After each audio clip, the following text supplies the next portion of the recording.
अपने आप जितेंद्रिय हो जाएंगे। शरीर एक रथ है, बुद्धि इस रथ को चलाने वाला सारथी है, बैठने वाला जीवात्मा है, मन लगाम है, इंद्रियां घोड़े हैं, विचरने की जगह विषय भोग है। ये घोड़े विषय भोग का चारा चरने के लिए जाएंगे। अगर मन रूपी लगाम को बुद्धि रूपी सारथी ने ठीक से खींचा नहीं तो ये खंडक में गिरा देंगे। और गिरे हुए बहुत फंसे हैं, और जीव इतना भोला बन चुका है कि गड्ढे में गिरा है फिर भी वो आनंदित है, वो उसी को सुख समझ रहा है, दुख को ही सुख समझकर। यही तो भगवान की विचित्र माया है। जिसे तुम सुख समझते हो वो सुख की छाया है, समझ पड़ती नहीं, ये गिरधर की माया है। भयानक दुख के अंतर में वो डूबा हुआ भयानक परिणामों को प्राप्त होगा, लेकिन उसमें सुख का अनुभव कर रहा है।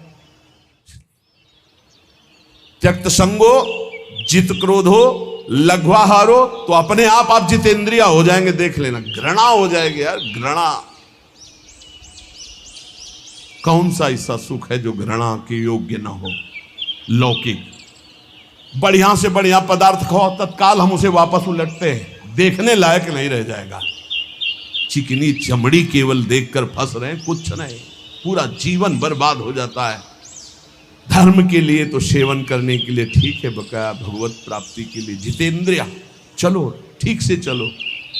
पिधाय बुद्ध्या द्वाराणि मनो ध्याने निवेशयेत्, शून्ये स्वेवावकाके गुहा सुचो वने सुचो, नित्य युक्ता सदा योगी ध्यानम सम्यक उपक्रमेत। श्री दत्तात्रेय जी महाराज कह रहे हैं, बुद्धि को परमात्म चिंतन से इतनी बलवान बनाओ कि अपनी इंद्रियों के द्वारों से घसीट कर उसे भगवान में स्थित करो। हर इंद्रिय द्वार बंद, अंतर्मुख इंद्रियों को करके परमात्म चिंतन में लग। शून्य स्वेवावकाशेषु, एकांत स्थल में कुछ देर बैठने का अभ्यास करना चाहिए। एकांत सुख मास्यताम, 24 घंटे में 48 मिनट का तो रख ही लो शांत एकांत। अपने कमरे में शयन के समय आधा पौन घंटा अगर आप निकाल पावे, बड़ा आनंद आएगा। 24 घंटे आप सेवा दिनचर्या में लगे, आधा घंटे निकाल लो या 48 मिनट शांत बैठ लो। बिल्कुल कोई माला नहीं, कोई क्रिया नहीं, बिल्कुल आप इस बात को देखना करके शांत बैठो। पहले बैठ जाओ। अब देखो आपका मन कहाँ है, तत्काल देखिए। जो ही शांत बैठे, अब है कहाँ? जो सामने रूप आ रहा है, चाहे वो वस्तु हो, व्यक्ति हो, स्थान हो, उसमें तुम्हारी ममता है, उससे तुम्हारा संबंध है। वस्तु, व्यक्ति, स्थान, प्रभु आ रहे हैं कि संसार का कोई वस्तु, व्यक्ति, स्थान आ रहा है? यदि कोई संसार का वस्तु, व्यक्ति, स्थान आ रहा है तो तत्काल उसमें भगवत भावना करो, या वहां से हटा के तत्काल अपने गुरुमंत्र में लगाओ। शांत एकदम बैठो। अब उस समय जांच करो कितनी बार किसका रूप आया। प्रभु का कितनी बार आया, संसार, और जिसका जितनी बार आए उससे अधिक नंबर देखिए कि 5 बार तो उस पुरुष का आया, 5 बार उस स्त्री का आया, और एको बार प्रियाजू का नहीं आया।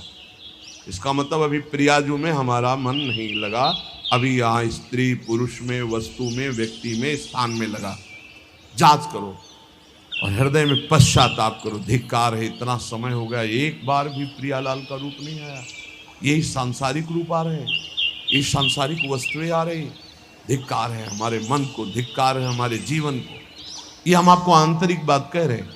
पूज्य भाई जी महाराज, जिस समय मन को धिक्कार दिया जाता है, जलन होती है, जब जलन होती है तो निर्मल होता है, निर्मल होता है, निष्पाप होता है, मल भस्म होता है। जो ताप अंदर मन में होता है प्रायश्चित का, उससे अब बार बार सामने आपको जो गुरुमंत्र मिला है उसको लिखिए। कोई माला नहीं, बहुत आराम से, कोई जल्दीबाजी नहीं, 1 मिनट में एक बार लिखेंगे। यहां कोई संख्या हम नहीं बोल रहे, यहां कोई आपको नहीं कि 108 बार करना है कि 50 बार करना, 5 बार करो केवल। हम कह रहे 5 बार आराम से लिख रहे हैं।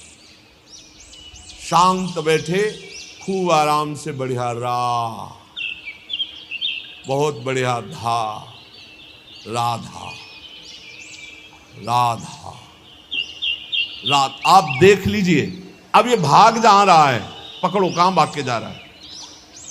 इस वस्तु से क्या संबंध है, इस व्यक्ति से क्या संबंध है, कितनी बार इसको छुआ है, देखा है, भोगा है, मिले हैं, सूंघा है, कितनी जन्मों में। धिक्कार तुझे मन, जो तू राधा नाम को छोड़कर, प्रियाजू के इस अमृत में नाम को छोड़कर भाग रहा है, फिर उसे लाओ नाम में, फिर लाओ नाम में। आप देखिएगा एक दिन उसी रा और धा के बीच में प्यारी जो और प्यारे जो मुस्कुराते दिखाई देंगे। देख लेना, एक समय 24 घंटे में ऐसा निकालो जिस समय आप अपनी अंतःकरण की वृत्ति को बार बार बाहर जाते हुए घसीट कर अंतर में लगाओ। हर समय साधन में लगे हो, लेकिन एक समय इतना साधन कर, जो गृहस्थी में हम कह रहे हैं 10 मिनट शुरू करो भाई, 10 मिनट से 10 मिनट शांत होकर बैठ जाओ।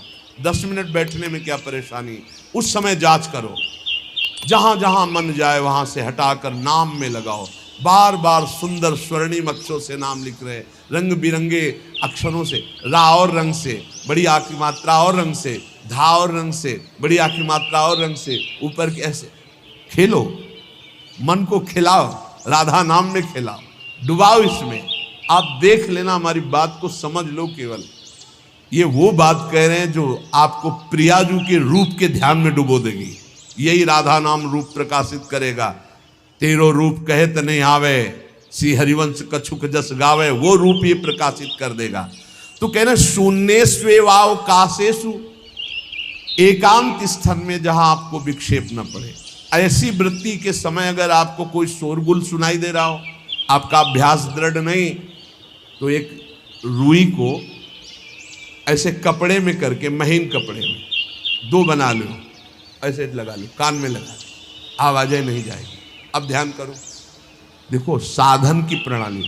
और जब अपने साधन की बात होती है ना, तो आप हजारों अलग अलग आवाज करो तो हमें बस इतना समझ में आएगा कि चिड़ियाँ चहचहा रहे हैं, आवाजें निकल रही, बस हमारे लक्ष्य में कोई अंतर नहीं पड़ने वाला।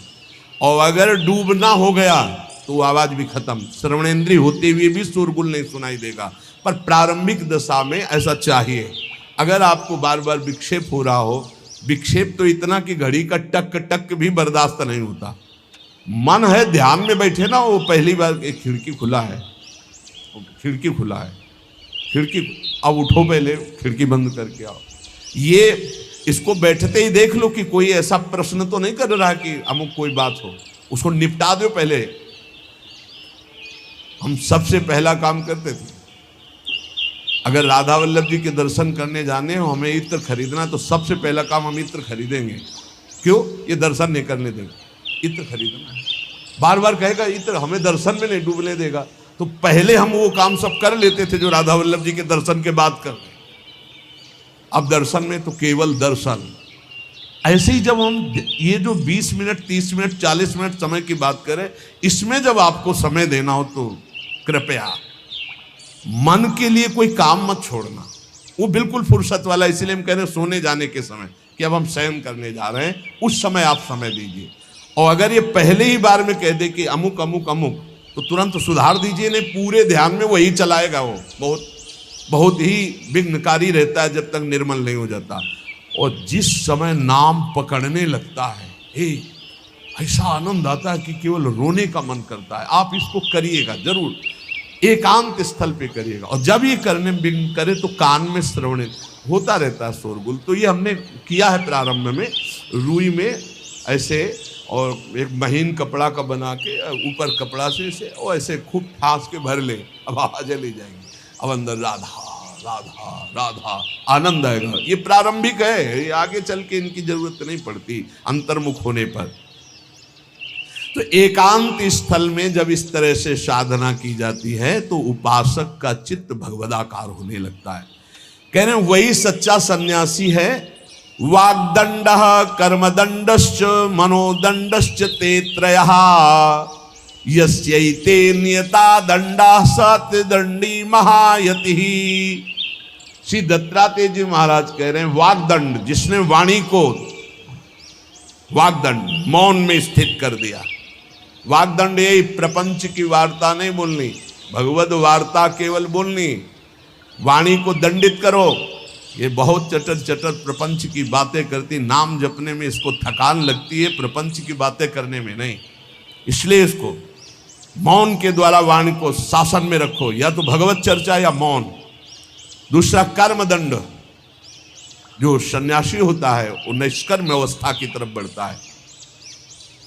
प्रापंचिक कर्मों को करते हुए भगवान नाम स्मरण करके यदि कर्म समर्पण कर दिया जाए तो वही गति प्राप्त होती है। ये तो सर्वाणि कर्माणि मयि सन्न्यस्य मत्पराः प्रापंचिक कर्म है, व्यापार, नौकरी आदि नाना प्रकार के। लेकिन इन कर्मों को भगवत स्मरण करते हुए किया जाए, भगवत समर्पित कर दिया तो वही गति प्राप्त होती है जो निष्कर्म अवस्था को प्राप्त सन्यासी की होती है। 3 दंड होते हैं, वागदंड और एक होता है कर्मदंड, शरीर को निश्चेष्ट रखना, निष्क्रिय रखना, और मनोदंड, मन को निसंकल्पित रखना, कोई संकल्प न बनना। इसे संन्यास भाव को प्राप्त महापुरुष की अवधूत स्थिति तक पहुंचने का यह रास्ता है। वागदंड, कर्मदंड, मनोदंड, वाणी को मौन के द्वारा, शरीर को निश्चेष्टता के द्वारा निष्कर्म स्थिति के लिए, और मन को निसंकल्पता के द्वारा, कोई संकल्प न बनावे, ऐसा का ऐसा, ऐसा नहीं, जैसा प्रभु जब चाहे जैसा, हमारा कोई संकल्प विकल्प नहीं। वाणी से भगवत चर्चा, शरीर से भागवतिक कर्म, नहीं तो सांसारिक विरत बहुकर्मा, निरत निरंतर सज्जन धर्मा। अब एक परम धर्म की बात का वर्णन कर रहे हैं। गृहस्थ धर्म में जैसे है, या जिनके पास बहुत अर्थव्यवस्था है, उनको चाहिए कि गौ सेवा से बहुत जल्दी शरीर पवित्र होता है, हृदय भी पवित्र होता है, और गोविंद भी प्रसन्न होते हैं। यदि गावः प्रदक्षिणीर कार्या वंदनीया ही नित्यशः मंगलायतनम दिव्याः श्रेष्ठास्पेता स्वयं भुवा। यदि गाय घर में पाली जाए या गौशाला खोली जाए और गौओं की सेवा की जाए, जिनके पास अर्थ है, भाव है, भगवान स्वयं श्री कृष्णचंद्र जी ने गौ सेवा स्वीकार की, गौवें चराई। गौओं की परिक्रमा करने से, जैसे आप प्रभु के बिहारी जी के मंदिर की 4 परिक्रमा करें तो जो फल आपको मिलेगा, वही गाय की 4 परिक्रमा कर लें तो आपको प्राप्त हो जाएगा। गौ की प्रदक्षिणा से, गावः प्रदक्षिणी कार्या वंदनीया ही नित्यशः, जो रोज गाय को प्रणाम करता है और गाय की प्रदक्षिणा करता है तो भगवत प्रदक्षिणा का उसे फल प्राप्त होता है। जहां गौएं विराजमान होती हैं वो बड़ा पवित्र दिव्य तीर्थ स्थल माना जाता है। गौएं जहां विराजमान रहती, गौशाला में भजन करे तो कई गुना बढ़कर के प्राप्त होता है। स्वयं ब्रह्मा जी ने गौओं को दिव्य गुणों से विभूषित बनाया है।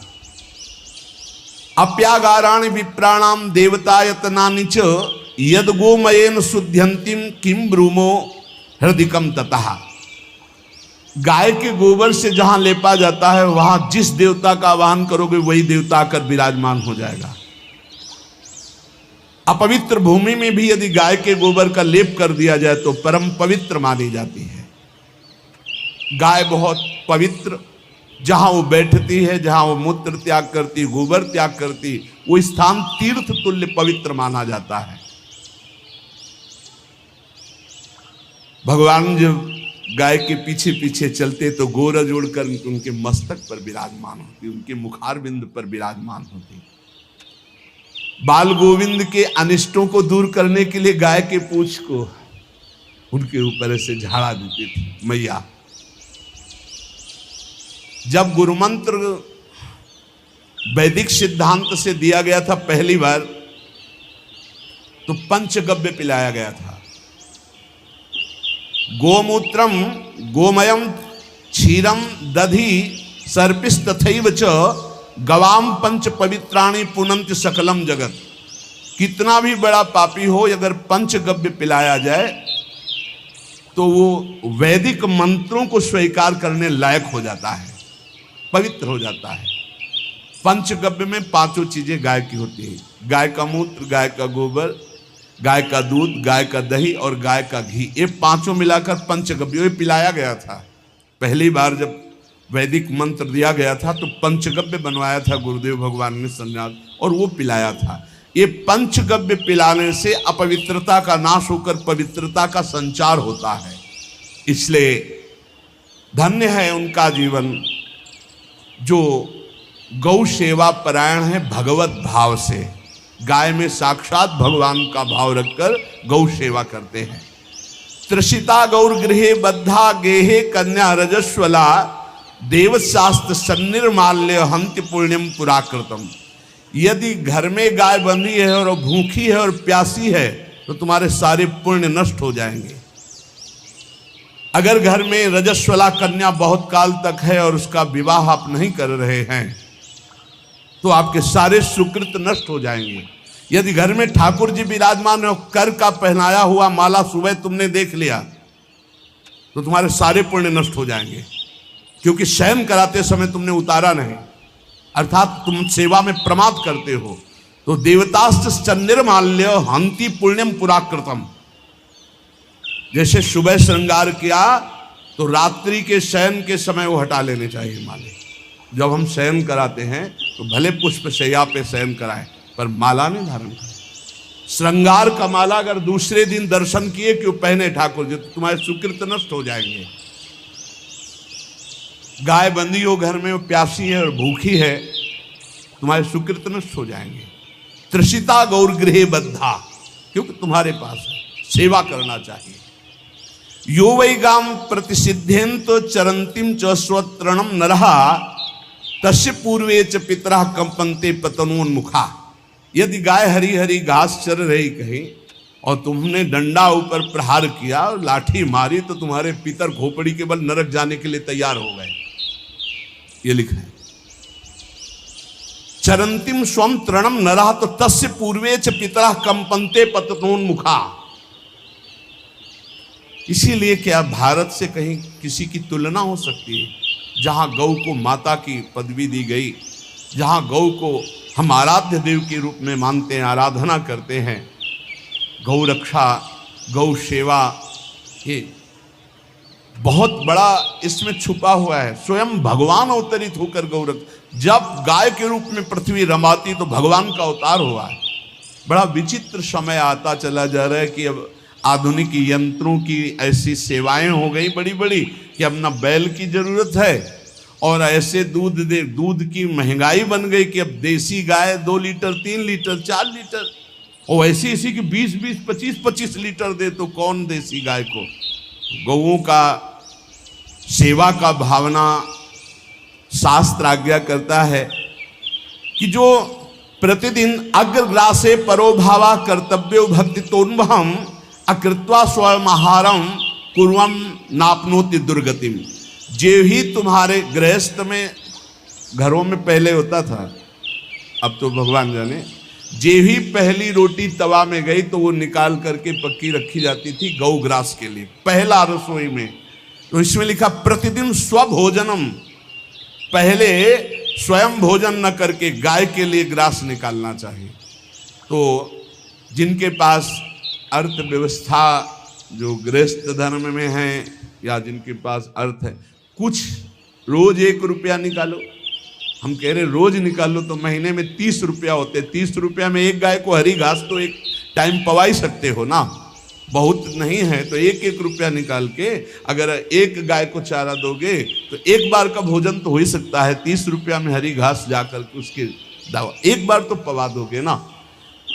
अग्रग्रासे परोभावा कर्तव्य भक्ति तोन्वहम, भक्ति पूर्वक गाय को 1 ग्रास भोजन में 1 रोटी तो निकालना चाहिए गाय के लिए, ऐसा शास्त्र आज्ञा कहता है।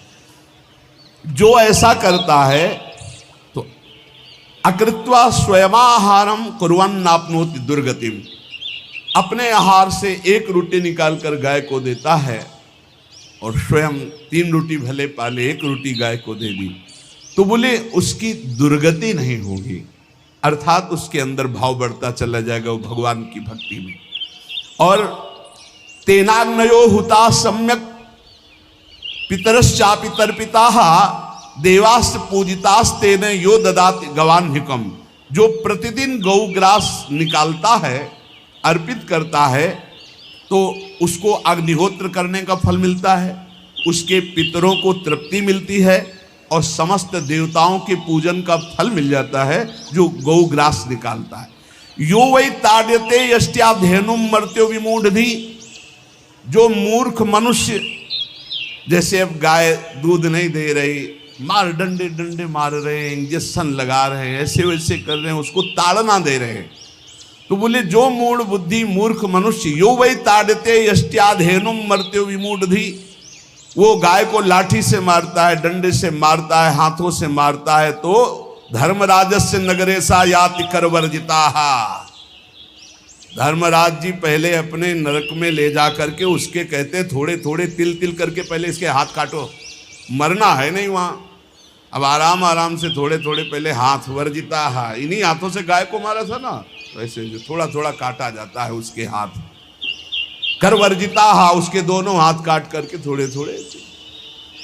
यो वै दंसान वार्यति तस्य पूर्वे कृतार्थ काहा, नृत्यंत सवादिस्मास तरिष्यति भाग्यवान, जो गौ के शरीर को स्नान कराता है, गौ के शरीर को कीट आदि से मच्छर आदि से रक्षा करता है और खूब अच्छा अच्छा पदार्थ गौ, केवल दूध के लोभ से नहीं, ये हम गौ सेवा की बात कर रहे हैं, ये कि नहीं वहां 10 लीटर दूध देती तो हाथ फेरो, जब दूध नहीं देती है तो चारा भी ठीक से नहीं दे रहे, और उसके ये स्वार्थी हो, गौ सेवा का बात नहीं, वो दूध का लोभी केवल व्यापार की बात करता है।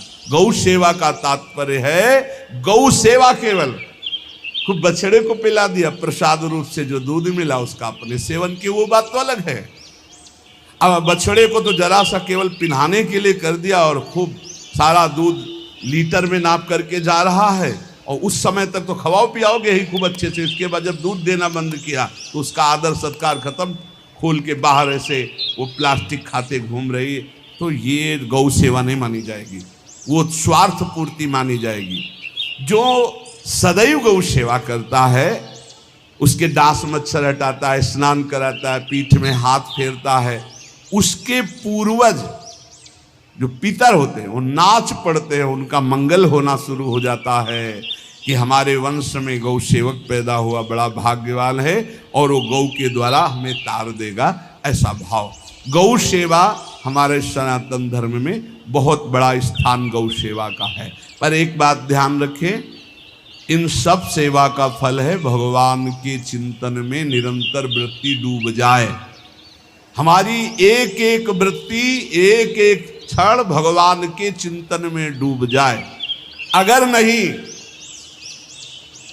तो हम आपको उत्तर दे रहे हैं। कल प्रश्न हुआ था कि क्या गौ सेवा के बिना मुक्ति मिल सकती है क्या? क्या महाराज नृग जैसा कोई गौ सेवक हुआ है दानी? भागवत में पढ़ लेना, करोड़ करोड़ गायों को, करोड़ों गौशालाएं थी, एक दो नहीं, इसलिए कह रहे हैं करोड़ों शब्द कि आप उसको कहीं ज्यादा ना समझें। पृथ्वी के कोई भूमि के कण गिन सकता है, बारिश की बूंदे गिन सकता है, लेकिन महाराज नृग की गौएं जितनी दान की गई वो गिनी नहीं जा सकती थी, ऐसा वर्णन आता है। अरबों अर्बुद गौओं की सब स्वर्ण से अभिषिक्त करके ब्राह्मणों को दान करना, इतने बड़े गौ सेवक, इतने बड़े दान करने, एक चूक हो गई, ना दान लेने वाले तपस्वी ब्राह्मण की गाय किसी अन्य ब्राह्मण को दान कर दी, और वो ब्राह्मण ने जब गाय देखी बोली मेरी गाय चुरा ली, बोले महाराज नृग ने दी। महाराज नृग से कहा मेरी गाय है, तो उनका गौशाला में आ गई होगी, आपको 10,000 गौएं देते हैं, आप अपनी गाय। बोले मैं प्रतिग्रह नहीं लेता, जिसने दान लिया था उसने कहा गाय यही लेके जाऊंगा, तो उनका आप गाय छोड़ दीजिए, आपको 10,000 गाय देते। बोले नहीं लूंगा। बस अनजाने के अपराध ने गिरगिट बना दिया था, कुएं का गिरगिट। पर भगवान बड़े कृपालु हैं, गौ सेवक थे, इसलिए गोविंद द्वारिकाधीश जी ने उनका उद्धार किया। सब साधन का फल है अच्युत भावना से युक्त होकर, भगवत भावना से युक्त होकर निरंतर भजन करते हुए सेवा परायण रहो, चराचर जगत की सेवा परायण रहो। भजन करना ही सबसे बड़ा परम धर्म है। हम सब सेवाएं करें जगत की, लेकिन अंदर से राधा राधा राधा, गोविंद गोविंद गोविंद गोविंद, आनंद आ जाएगा। तन से सेवा करो, मन से भगवान की चिंतन, मामुनिस्मर युद्धते, भगवान की चिंतन में रहो। सेवा और व्यापार में अंतर होता है। गौ सेवा के बहाने से धन का जो दान लेना है और उसका अपने में प्रयोग करना, मैं पितरों सहित नरक जाना है, लिख लो। गौ सेवा के बहाने से दान लेना और उसका अपने परिवार के सुख में पैसे का प्रयोग कर देना या अपनी वासनाओं की पूर्ति में लगा देना। आया गौ सेवा के लिए और आप प्रयोग कर रहे हैं गाड़ी घोड़ा नाना प्रकार के सांसारिक भोगों में, तो लिख लो पितर सहित तुम्हारे नरक जाएंगे, क्योंकि गौ सेवा के लिए आया है। गौ सेवा का धन सिर्फ गौ सेवा में ही लगना चाहिए। आप गौ सेवक है, दूध पान कीजिए, रोटी खा लीजिए, लेकिन गौ सेवा का अर्थ आप अपने वासनाओं की पूर्ति में, अपने मनोरंजन में या अपने मन के संकल्प भावना में नहीं पूरी कर सकते। गौ सेवा के लिए ही पूरी कीजिए। गौ के वास का निर्माण, गौ के भोजन की व्यवस्था, वो दूध दे ना दे, वो कैसी भी अवस्था में हो, उसकी सेवा परायणता, उसके लिए सेवक रखना, सेवकों को भी सुख प्रदान करना, लेकिन स्वयं कभी गौ के सेवा के लिए आए हुए धन का स्वयं के लिए भोग न करना और निरंतर भजन में रखना, उसे परम पद की प्राप्ति हो जाएगी। इसलिए हमारे सनातन धर्म में गौ सेवा का विशेष महत्व है और इस महत्व को सबको स्वीकार करना चाहिए। यदि आप गौ पालन स्वयं नहीं कर सकते तो 4 लोग मिलकर के, क्योंकि आज जो गायों की व्यवस्था वो बड़ी दयनीय हो रही है। दयनीय इसलिए हो रही कि दूध की अधिकता के चाह रखने वाले भैंस रखते हैं या विदेशी गाय रखते हैं। अपनी भारतीय जो देसी गाय है वो उतना अधिक नहीं देती कि 40 लीटर 30 लीटर 25 लीटर, बहुत अधिक देगी तो 5 और 8 लीटर। देसी शुद्ध गाय अपनी जो है वो 8-10 लीटर, बहुत जब व्यवस्था हो। नहीं तो अपने गांव में तो देखा है 2-2.5-3 लीटर से ज्यादा नहीं दे, 1.5 लीटर इधर 1.5 लीटर उधर, या बहुत हुआ तो 2 लीटर 2 लीटर, पर वो स्वर्णिम दूध होता है। जो दूध की चाह रखने वाले जन थे अब वो गायों को नहीं रखते, देसी गायों को कोई बिरला ही रखता है। अब पहले बैलों की जरूरत होती थी, गाय बछड़ा दिया तो आनंद होता था कि किसानी के काम में। अब तो ट्रैक्टर है तो बैलों की जरूरत नहीं। अधिक दूध के लिए अरे अब तो पशुओं की जरूरत नहीं, केमिकल से दूध बन रहे हैं, टैंकर के टैंकर। तो फिर हमारी जो गायें हैं उनकी बड़ी दुर्दशा हो रही। तो हमें चाहिए कि जो गृहस्थ जन हैं, धनी मानी जन हैं, या जिनके पास शरीर व्यवस्था, बौद्धिक स्तर सेवा परायण, अर्थव्यवस्था, वो थोड़ा 4 गाय की व्यवस्था करके उनकी सेवा करें, क्योंकि हमारे सनातन धर्म का स्वरूप है जहाँ माँ पदवी दी गई है गाँव को, गौ माता कहा गया है। गौ में समस्त देवता विराजमान है। गौ का बहुत बड़ा महत्व वर्णन किया गया धर्म शास्त्रों में। यहाँ तक कि जब कोई ऋषि नाराज होता था तो आगे गाय करके जाया जाता था तो क्षमा हो जाती थी। गाय को देखते ही वो क्षमा कर देते थे। बहुत महिमा वर्णन की गई है गौ की। इसलिए जिसको भी अगर नहीं अर्थव्यवस्था है तो एक रोटी तो निकाल सकते हो ना। तुम्हारी रसोई में रोटी बने तो पहली रोटी निकाल लो, और आसपास जहाँ गाय बंधी हो तो उसको दे आओ जाकर, तो कम से कम धर्म का पालन हो जाएगा, गौ सेवा बन जाएगी। तो गौ सेवा, चराचर जगत की सेवा, भगवत सेवा, सबका फल है। फिर प्रारंभ में आ जाइए स्मृति।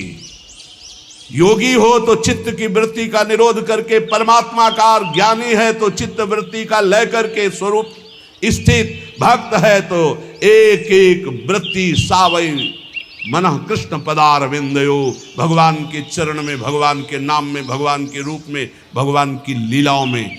स्मृति अगर नहीं तो सब साधन अधूरा, और स्मृति तो हर साधन पूरा। इसलिए एक बार कमर कस लो, चाहे जगत की सेवा करो, चाहे जिस कार्य में लगे हो, तुम्हारी स्मृति प्रभु में लगी हो। स्मृति के बिना हम जीवन का कोई महत्व नहीं समझते। स्मृति विहीन जीवन सब व्यर्थ। इसीलिए उन परमहंसों के चरणों में स्वयं भगवान चरण रज लेने के लिए पीछे डोलते हैं, जो निरपेक्षम मुनिम शांतम निर्वैरम समदर्शनम अनुब्रजाम्यहम नित्यम पुयत्यंगुरेण भी। ना कोई प्रतिज्ञा, ना कोई चाह, ना कोई इच्छा, निरंतर भगवदाकार वृत्ति, निरपेक्षम, मननशील, द्वंद्व विमुक्ता, जो शांत हैं, जो किसी से वैर नहीं रखते, भगवदाकार वृत्ति, उसी मार्ग के आप पथिक हैं। सर्वतो भावेन, अपने मन को समेट लो धर्म और कर्म दोनों से, और साब त्यज लोक धर्मान, और परम धर्म का सेवन करते हुए समस्त चराचर जगत को भगवत स्वरूप में रखते हुए इसी जन्म में परम पद को प्राप्त हो जाओ। सत्संग का सार हमारा शरीर है, इससे सेवाएं बने, हमारा मन है, इससे चिंतन बने, हमारी वाणी है, इससे लीला गुण का गायन करें, और हम स्वयं परमात्म अंश हैं, परमात्म स्वरूप है, ऐसी ठसक बनी रहे, जीवन मुक्त ही हो। स्वार्थ को लेकर किया गया धर्म रंग नहीं लाता, निष्काम किया हुआ छोटा सा भी धर्म परमार्थ की ऊंचाई पर चढ़ा देगा।